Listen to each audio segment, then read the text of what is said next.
Hello students, अब मैं एक नया लेक्चर सीरीज शुरू कर रहा हूँ ऑन इंस्ट्रूमेंटेशन एंड मेजरमेंट। इसमें जो BTech normally BTech third year का कोर्स है, ठीक है। तो इसमें जो भी कंटेंट्स मैं कवर करूँगा वो अभी मैं आपको एक बीटेक के सिलेबस से क्लियर करता हूँ कि क्या क्या टॉपिक्स इसमें कवर होंगे, ठीक है।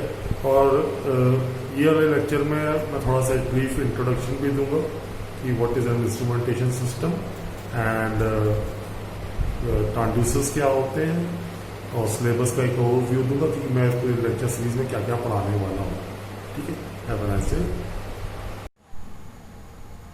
Hello students, okay. Measurement and instrumentation EC303 जो कि CHM यूनिवर्सिटी UIT का बीटेक थर्ड ईयर का सिलेबस है। एंड मुझको ये जिम्मेदारी दी गई है कि इसको पढ़ाना है। तो let us first of all let us see the content of the syllabus.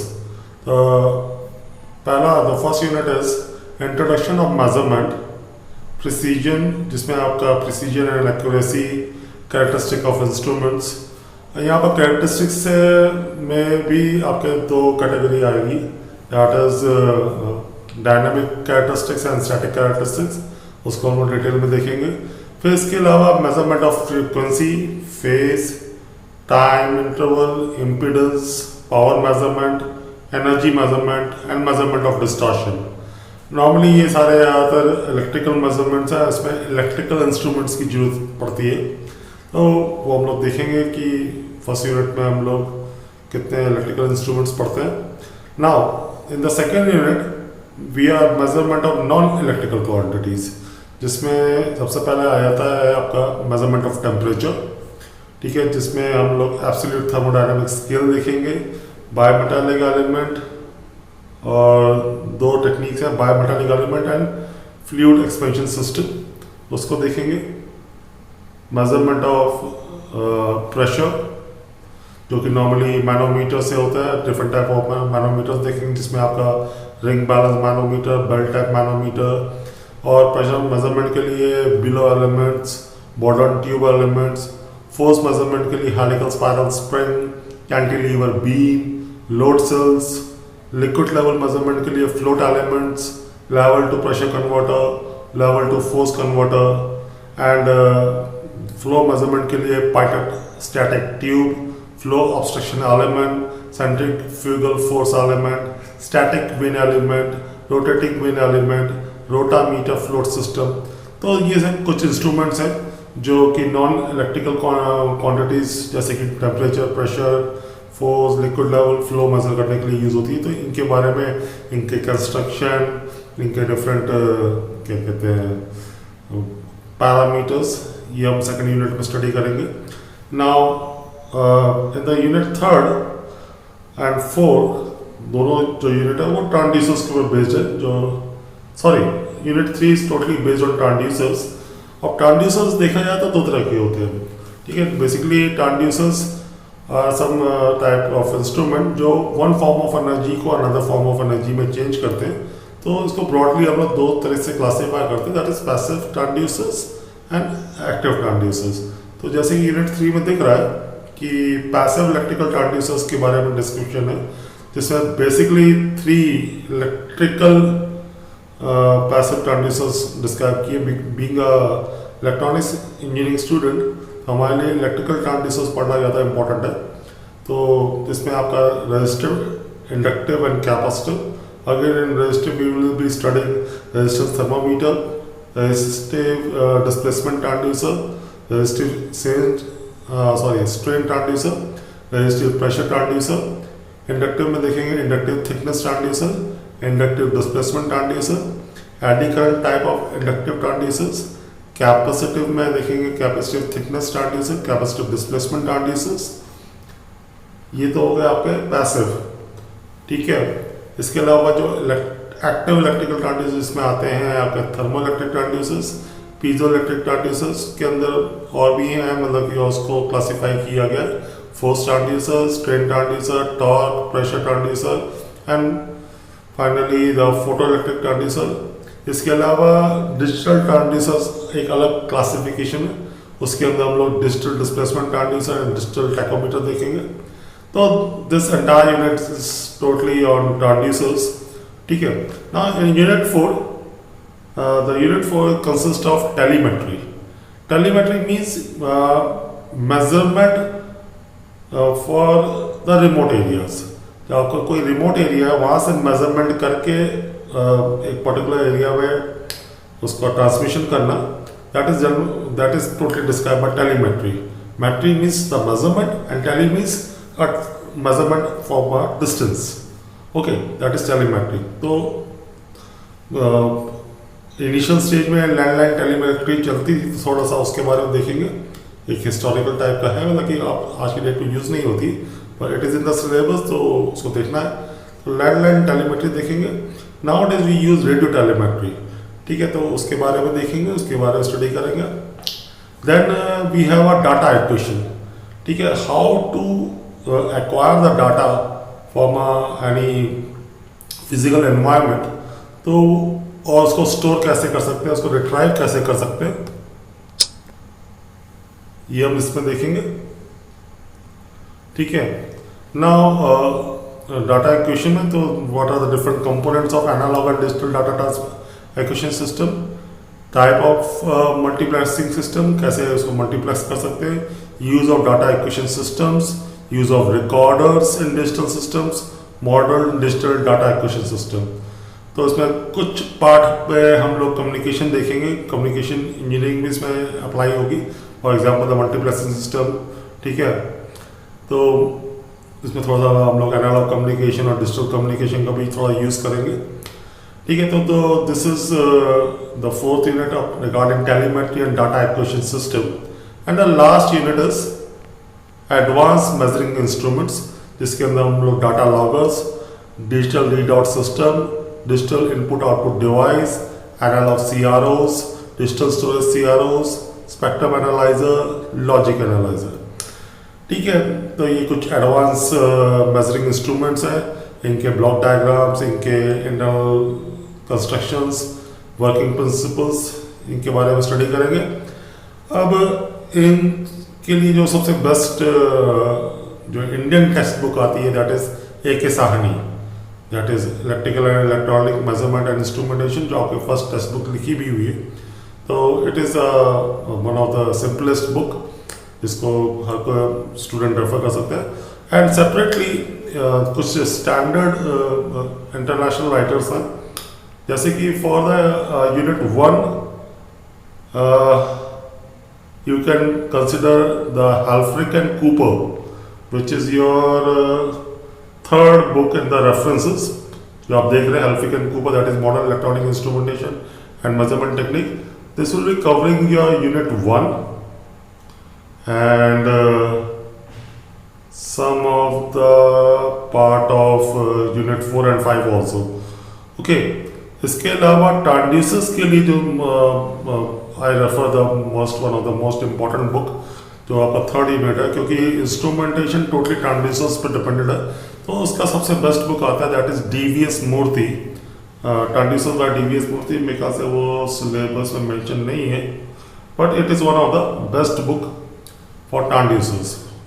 Unit 3 transducers के लिए भी ठीक है, measurement of non electrical quantities, जैसे आपका मेजरमेंट ऑफ टेम्परेचर दे रखा है, प्रेशर, तो ये भी ये DVS मूर्ति में बहुत अच्छा एक्सप्लेन है। and the content of your syllabus is totally matched with that book, DVS Murthy. Rest in all, the best book is A.K. Sahni. So this is the syllabus.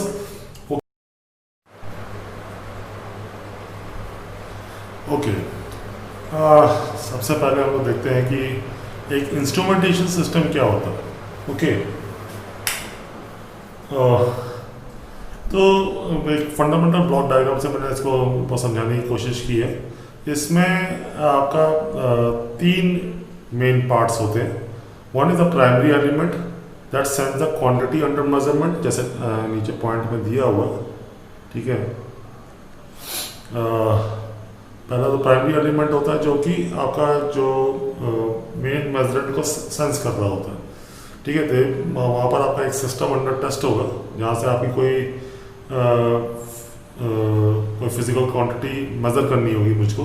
तो उसको सेंस करने के लिए पहला एक प्राइमरी एलिमेंट चाहिए होता है जिसको हम लोग नॉर्मली प्राइमरी ट्रांसड्यूसर्स भी कहते हैं, ठीक है। तो first element of any instrument system is the primary element और a primary transducer to sense the आपका मेजरेंट और physical quantity to be measure. तो सेकंड पार्ट होता है इंटरमीडिएट मीन। इंटरमीडिएट मीन अब आप इस तरह समझें कि मान लीजिए कोई आपका मेजरेंट है दैट इज फिजिकल क्वांटिटी और उसको मुझे इलेक्ट्रिकल में चेंज करना है यूजिंग ट्रांसड्यूसर। अब वो जो इलेक्ट्रिकल आउटपुट आया वो माइक्रो वोल्ट या माइक्रो एम्पेयर या पीको एम्पेयर या पीको वोल्ट रेंज में आया। नाउ मुझे उसको हो सकता है एम्पलीफाई करना हो और हो सकता है कि वहाँ एक एनालॉग सिग्नल हो और मुझे डिजिटल में चेंज करना हो, ठीक है। तो वहाँ मुझे एनालॉग टू डिजिटल कन्वर्टर चाहिए।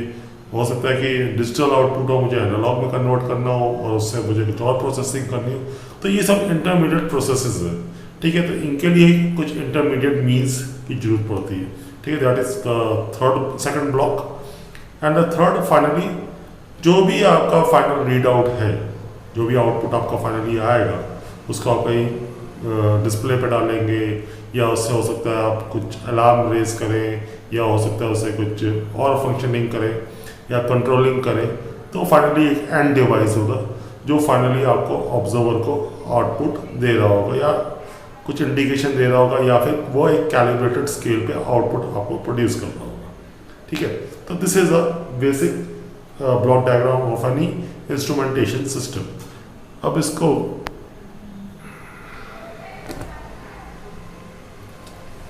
थोड़ा और कॉम्प्लिकेटेड फॉर्म में देखते हैं, ठीक है। तो दिस इज अ मर्ज, मतलब जितना भी एक इंस्ट्रूमेंटेशन सिस्टम के अंदर रिक्वायरमेंट्स होती हैं, मैंने कोशिश की है कि इस ब्लॉक डायग्राम में सारी चीज़ें एक्सप्लेन हो जाए। तो इसमें अगर आप ब्लॉक डायग्राम को ध्यान से देखें, if I expand this block diagram, ठीक है, तो आप यहाँ देख रहे हैं कि there is a reference input, ठीक है, एक मेजर्ड वैल्यू आ रही है और रेफरेंस इनपुट से थ्रू एरर सिग्नल जनरेट हो रहा है and that is given to the controller, ठीक है। वो सर्वो वॉल को कंट्रोल कर रहा है, ठीक है।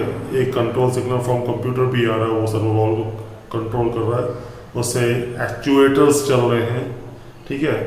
एंड फाइनली जो प्लांट और प्रोसेस है वहाँ पर आपका एक्चुएटर ने सिग्नल भेज दिया, ठीक।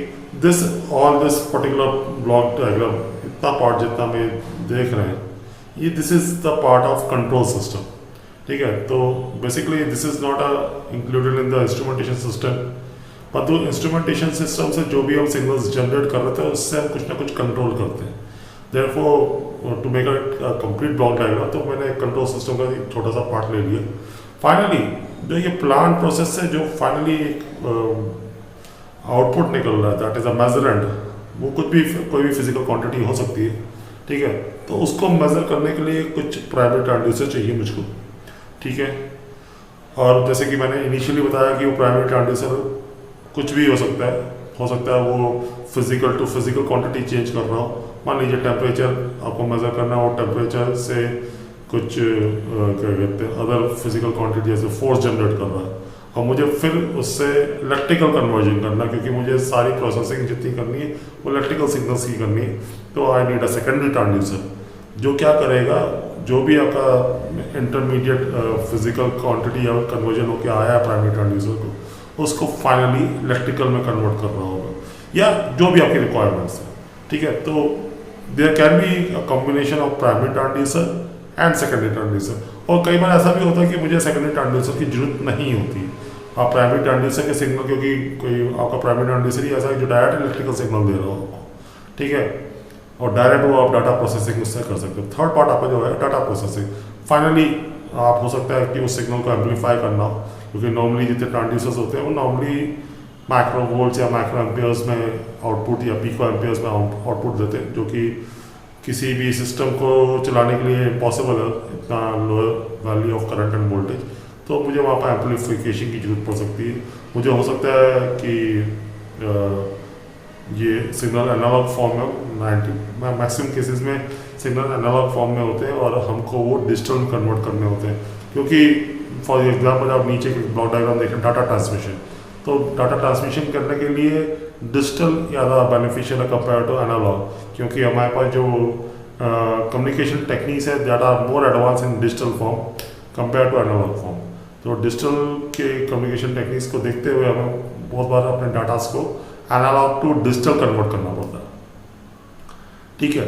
तो वहाँ हो सकता है मुझे एडीसी की जरूरत पड़े, और कई कई केसेस में मुझे उल्टा भी करना पड़ता है कि भाई डिजिटल फॉर्मेट में मुझे आउटपुट मिल रहा है ट्रांसड्यूसर से, और मुझे एनालॉग में प्रोसेसिंग करके फिर वापस उसको डिजिटल में चेंज करना हो सकता है। तो एनीथिंग, तो this particular things are in data processing. तो ये आपका जो primary transducer, secondary transducer and data processing, this entire is known as DAS, जो यहाँ पर मैंने साइड में दिखा रखा है, that is DAS, that is data acquisition system, ठीक है। मतलब आप डाटा एक्वायर कर रहे हैं इस सिस्टम के across, you are using primary transducer, secondary transducer and some data processing systems और यूनिट्स जो यूज़ करके आप डाटा एक्विजिशन सिस्टम, इस सब पार्ट को डाटा एक्विजिशन सिस्टम कहते हैं, ठीक है। फाइनली आप डाटा ट्रांसमिशन करते हैं, वहाँ पर अगेन ट्रांसमिशन करने के लिए डिफरेंट कम्युनिकेशन टेक्निक्स यूज़ होती हैं। तो हम लोग इंस्ट्रूमेंटेशन थोड़ा बहुत कम्युनिकेशन इंजीनियरिंग को भी देखेंगे, जहाँ पर हम लोग एनालॉग कम्युनिकेशन, डिजिटल कम्युनिकेशन, थोड़ा सा फंडामेंटल्स देखते हैं, तो वो पार्ट आपका डाटा ट्रांसमिशन में कवर होता है। फिर फाइनली जहाँ डाटा पहुँचा तो वहाँ पर कुछ एरर्स भी साथ में पहुँची होंगी, ठीक है, due to the environment, due to the आपके मतलब कि आपकी इंडस्ट्रियल एनवायरनमेंट की वजह से भी हो सकता है, और जो वार फिजिकल एनवायरनमेंट है उसकी वजह से भी नॉइज एडअप हो सकता है। तो again you require data processing, आपको वहाँ से नॉइज रिमूव करना है, सिग्नल वीक हो गया होगा डाटा ट्रांसमिट करने में, तो वो again you have to amplify the signal, तमाम चीज़ें और करनी पड़ सकती हैं। तो again you require some data processing, ठीक है। अब ये डाटा प्रोसेसिंग होके finally you are logging this data in somewhere, ठीक है। अब इसको कहीं किसी डिस्प्ले में डाटा लॉग कर रहे होंगे, हो सकता है आप एक एलसीडी डिस्प्ले पे इसको दिखा रहे होंगे, हो सकता है ये आप कहीं रिकॉर्ड कर रहे हों, हो सकता है इससे कोई फंक्शन जनरेटर चला रहे हों, अलार्म रेजिंग कर सकते हैं, ठीक है। ठीक है, तो ये सब these are all known as data loggers, जहाँ पर डाटा फाइनली जो आपका फाइनल आउटपुट है वो लॉग हो गया, ठीक है। Either it is in the form of display और in the form of recorders होते हैं, तमाम चीज़ें, ठीक है। और कंप्यूटर के थ्रू भी इसको फर्दर मैनिपुलेशंस एंड कैलकुलेशंस करके भी display, record, function generation and alarm raising कर सकते हैं, ठीक है। तो this particular print out and display, ये सब आपका डाटा लॉगर्स के अंदर आता है। तो this is also the part of your instrumentation system, and finally this computer is sending the control signals to your control engineering part और control block diagrams, ठीक है। तो ये अगेन इससे आप कंट्रोलिंग कर सकते हैं, ठीक है। तो इंस्ट्रूमेंटेशन सिस्टम के दो मेन पार्ट्स हो गए, ठीक है। One is data acquisition system, data transmission, जिसको हम लोग मोर टेक्निकल टर्म यूज करते हैं, that is known as telemetry, ठीक है। Telemetry means to transmit data to remote areas, tele means distance and metry means to measure. तो इसको और टेक्निकल टर्म है टेलीमेट्री, जो डाटा ट्रांसमिशन के लिए यूज़ करते हैं। और तीसरा पार्ट हो गया आपका डाटा लॉगर्स, जहाँ पर आप फाइनली डाटा लॉग करते हैं, जहाँ पर रखते हैं उसको, ठीक है, that is known as data loggers. तो दिस इज मतलब कि ओवरव्यू हो गया ये कि इंस्ट्रूमेंटेशन सिस्टम में क्या क्या होता है। Okay, next is instruments. Of course एक इंस्ट्रूमेंट क्या होता है इसको ज़्यादा देखते हैं।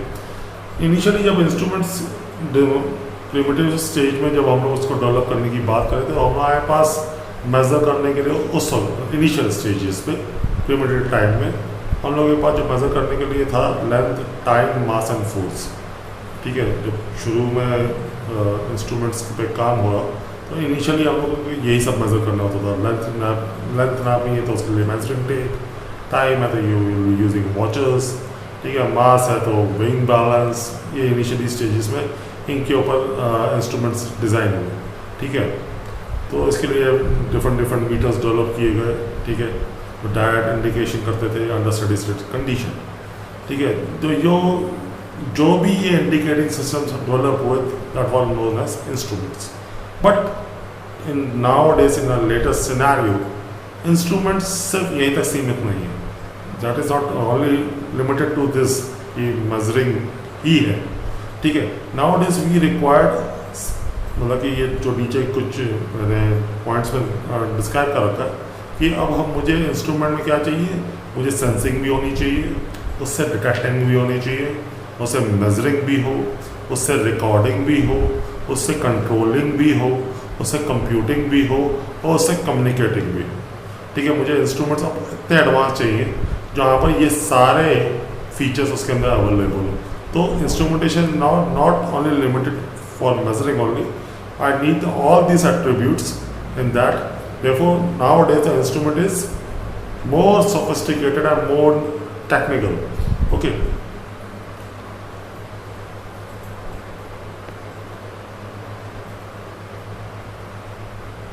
Now, अगर इंस्ट्रूमेंट को क्लासीफाई करें, ठीक है, तो broadly it can be classified in 2 parts. जो सबसे बहुत क्लासिफिकेशन है that is analogue and digital, depending on the nature of indication of measurand, ठीक है। कैसा वो डिजिटल रीड आउट दे रहा है उसके वो बेसिस पे हम उसको 2 तरह से क्लासीफाई कर सकते हैं, that it can be analog और डिजिटल, ठीक है।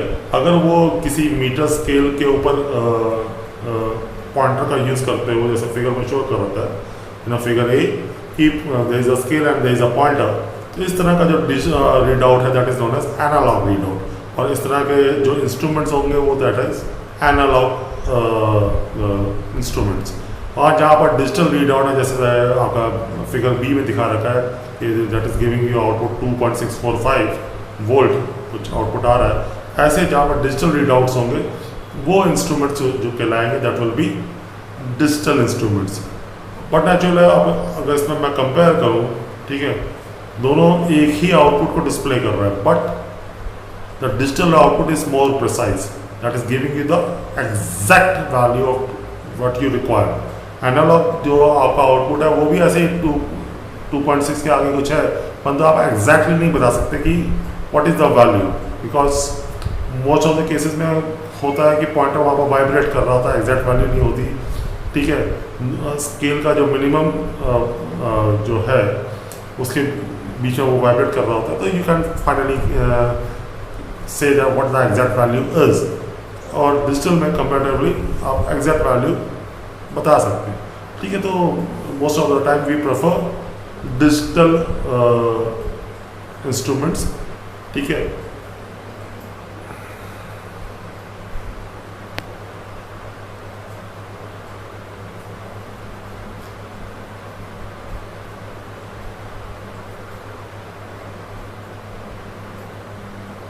Okay, now let us see transducers, जो मतलब कि इंस्ट्रूमेंटेशन सिस्टम का हार्ट कह सकते हैं आप, कि ये मेन पार्ट है ट्रांसड्यूसर।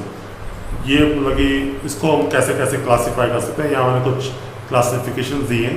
पहली बात तो ट्रांसड्यूसर है क्या, इट्स सिंपली अ डिवाइस जो वन फॉर्म ऑफ एनर्जी को अनदर फॉर्म ऑफ एनर्जी में चेंज कर रहा है।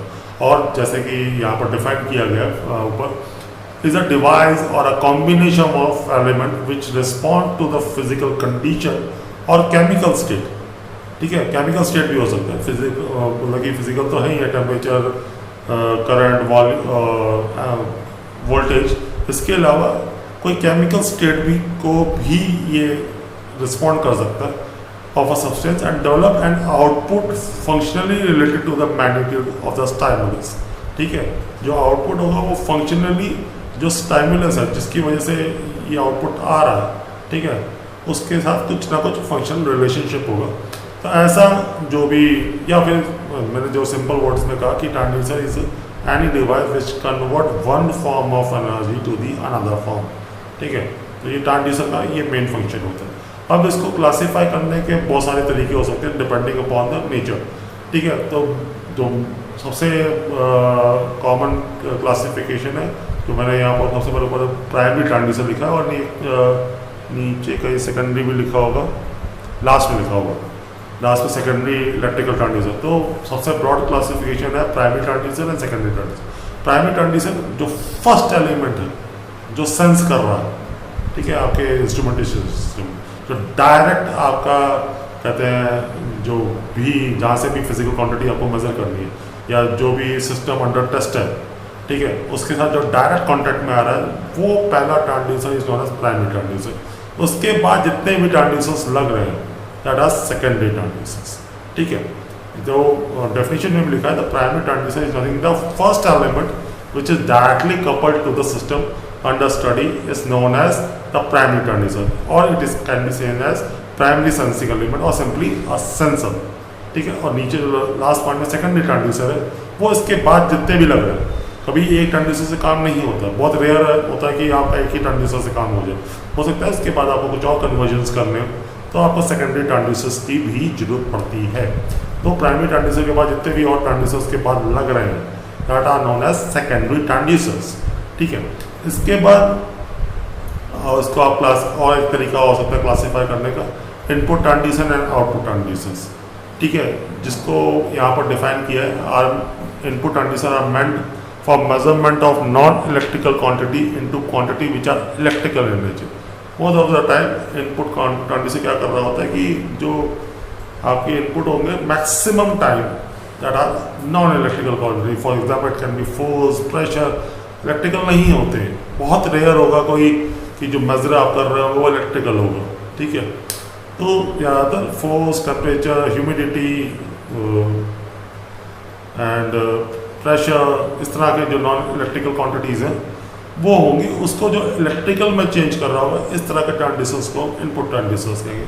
And output transducer just opposite कर रहा होगा कि it has been having the electrical one and finally it वो कुछ नॉन इलेक्ट्रिकल चीज़ में चेंज कर रहा होगा कि अकॉर्डिंग टू द वोल्टेज और करंट जो उसको इनपुट में मिल रहा है वो फाइनली फोर्स प्रोड्यूस कर रहा होगा, प्रेशर प्रोड्यूस कर रहा होगा, टेम्परेचर प्रोड्यूस कर रहा होगा, तो टॉर्क हो सकता है यानी नॉन इलेक्ट्रिकल क्वांटिटी। तो ऐसे जो transducer that is known as output transducers, okay. ये तो एक और क्लासिफिकेशन हो गया। फिर depending upon the principle of operation, जो उसके मतलब कि ऑपरेशन का जो प्रिंसिपल है उसके पर भी डिपेंडेंट ट्रांसड्यूसर हम डिफाइन कर सकते हैं। It can be mechanical, it can be electrical, it can be thermal, it can be magnetic, radiation, there are several types depending on the principle of operation, ठीक है। और जैसे लास्ट में आया थे सेकेंडरी, बाकी जो बीच में एनालॉग और फ्रीक्वेंसी ये तो और मतलब माइनर क्लासिफिकेशन है तो उतना इंपॉर्टेंट नहीं है, but last secondary electrical transducer जो हमने पहले डिफाइन किया इसको फर्दर क्लासीफाई कर सकते हैं active and transducers and passive transducers. Now यहाँ पर सेकेंडरी इलेक्ट्रिकल ट्रांसड्यूसर्स की बात की गई है। Being a electronics engineer we are much more interested in the electrical transducers. तो उसमें जो पैसिव और एक्टिव ट्रांसड्यूसर्स हम डिफाइन करते हैं, पैसिव ट्रांसड्यूसर्स आर दोस जहाँ पर मुझको एनर्जी सोर्स की जरूरत पड़ती है for transformation of energy from one form to the other form, ठीक है। फॉर एग्जाम्पल कैपेसिटेंस ट्रांसड्यूसर होगा तो वहाँ मुझे एनर्जी सप्लाई लगानी पड़ेगी, इंडक्टर होगा तो लगानी पड़ेगी, रेजिस्टिव होगा तो लगानी पड़ेगी। तो ऐसे ट्रांसड्यूसर जहाँ मुझे एनर्जी सोर्स की जरूरत पड़े for transformation of energy from one form to the other form are known as passive transducers. और दूसरे ऐसे ही दूसरे एंड पे एक्टिव ट्रांसड्यूसर्स वो हो गए जहाँ पर मुझे एनर्जी सोर्स की जरूरत ना पड़े, ठीक है। For example as a piezoelectric transducer, simply you impose the pressure on the piezoelectric material, they produce a voltage on the surface, ठीक है। ड्यू टू चार्ज एक्यूमुलेशन वहाँ पर वोल्टेज डेवलप होता है, ठीक है। ऐसे ही thermoelectric, due to the temperature difference there is a thermo EMF generated due to which thermo electricity is generated. तो ये कुछ ट्रांसड्यूसर्स हो गए जहाँ पर मुझे एनर्जी सोर्स की जरूरत नहीं होती क्योंकि वो सेल्फ डेवलपिंग, मतलब उनके अंदर एनर्जी सोर्स सेल्फ अपने आप डेवलप होता है। तो ऐसे ट्रांसड्यूसर्स को हम कहेंगे active transducers, okay. This was some of the classes. अब के बाद जो नेक्स्ट लेक्चर है उसमें हम लोग देखेंगे static and dynamic characteristic of a instrumentation system, ठीक है। जो सेकंड लेक्चर होगा उसमें हम लोग जो पहला टॉपिक है हमारा सिलेबस का कि किसी भी इंस्ट्रूमेंट के क्या क्या कैरेक्टरिस्टिक होते हैं और ऑन विच हम लोग डिफाइन करते हैं कि कोई पर्टिकुलर इंस्ट्रूमेंटेशन सिस्टम कितना अच्छा है, कितना बेटर है, ये हम लोग नेक्स्ट लेक्चर में देखेंगे। Have a nice day.